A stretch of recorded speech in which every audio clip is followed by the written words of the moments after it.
Assalamualaikum warahmatullahi wabarakatuh. Selamat pagi teman-teman. Hari ini kita akan belajar kimia lagi tentang tata nama senyawa ion golongan transisi. Nah, sebelumnya kita udah pernah belajar tentang tata nama senyawa kovalen biner dan juga tata nama senyawa ion golongan utama. Nah, kira-kira bedanya apa ya dengan tata nama senyawa ion golongan transisi? Yuk kita pelajari melalui video pembelajaran ini. Nah, sebelumnya saya sudah pernah menjelaskan tentang senyawa ion. Senyawa ion itu terdiri dari kation atau unsur yang bermuatan positif dan anion atau unsur yang bermuatan negatif. Nah, di dalam tata nama senyawa ion golongan transisi, dia itu wujudnya adalah senyawa ion sehingga memiliki kation dan juga anion. Hanya saja dalam senyawa ini kationnya berasal dari golongan transisi atau golongan B. Nah, tata nama senyawa ini memiliki rumus sebagai berikut. Nama kation plus muatan plus nama anion. Jadi ketika kita ingin memberikan penamaan pada senyawa ion yang mengandung golongan transisi, maka kita menggunakan rumusan ini. Ya, nama kation kemudian disertai dengan muatan atau biloxnya dalam tanda kurung ya. Kemudian dilanjutkan dengan nama anionnya. Contohnya adalah FeCl2. Kalau misalnya teman-teman perhatikan SPU, maka teman-teman akan tahu kalau Fe itu berasal dari golongan B, golongan transisi, golongan 8B ya. Nah, FeCl2 di sini akan terionisasi menjadi Fe2+ plus 3Cl-. Nah, Fe itu kan besi. Oke, jadi kita tidak bisa memberikan nama langsung besi klorida.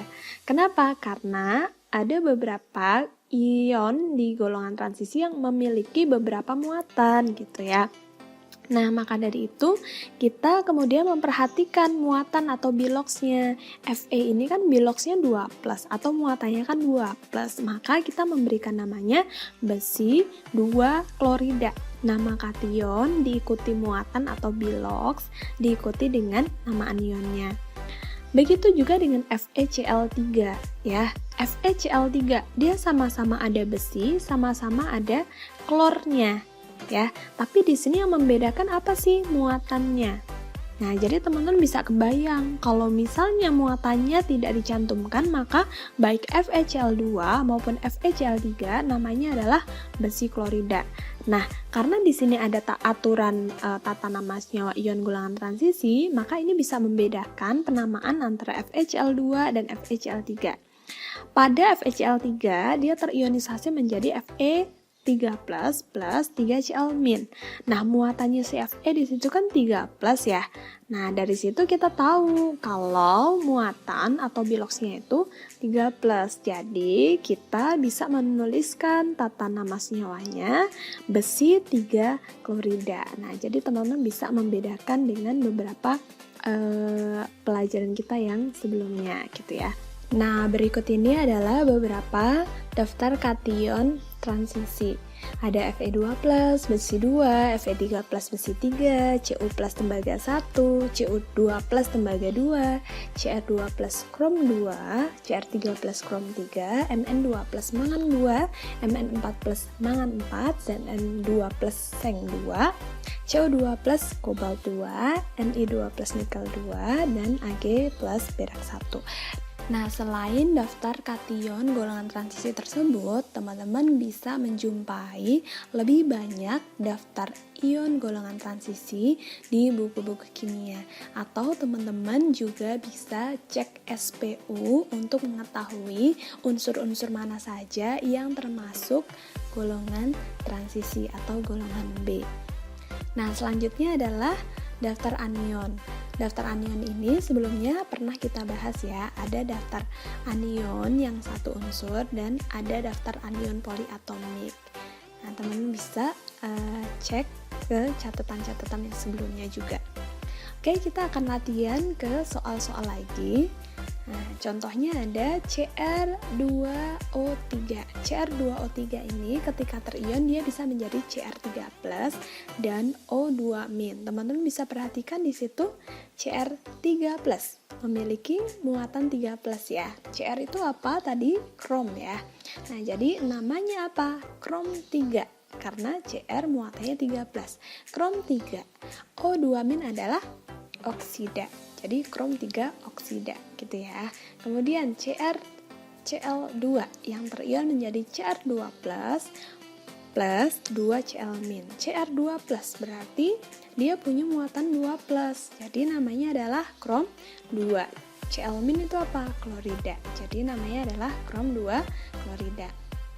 Oke, kita lanjutkan.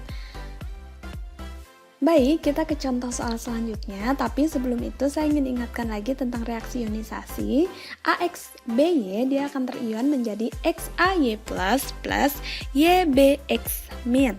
Kita kali ini akan belajar contoh soal dengan ion poliatomik yaitu Cu2SO4. Ketika kita tuliskan dalam AXBY, maka akan didapat A2B1 karena di situ teman-teman bisa perhatikan Cu-nya ada 2, SO4-nya itu kan satu ion poliatomik ya, atau B ada 1. Jadi Cu2SO4 terion menjadi 2Cu+ plus SO4 2-. Teman-teman bisa perhatikan juga bahwasannya Cu memiliki muatan +1 ya. Nah, jadi ketika kita memberikan nama Cu itu adalah tembaga. Tembaga berapa? Tembaga 1. Tembaga 1 sulfat. Lagi Mn3PO4 2 kali. Yang ketika kita tuliskan dalam AXBY, A3B2 Mn-nya ada 3, PO4-nya ada 2. Mn3PO4 2 kali ini akan terion menjadi 3Mn2+ plus 2PO4 3-. Nah, teman-teman perhatikan Mn di situ adalah golongan transisi yang punya muatan 2+. Jadi namanya adalah mangan 2 PO4 3- itu fosfat. Nah, jadi namanya adalah mangan 2 fosfat. Lanjut lagi. FeNO3 2 kali ya.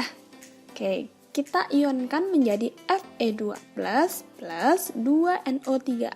Fe2+ muatannya 2+. Jadi dia adalah besi 2 nitrat.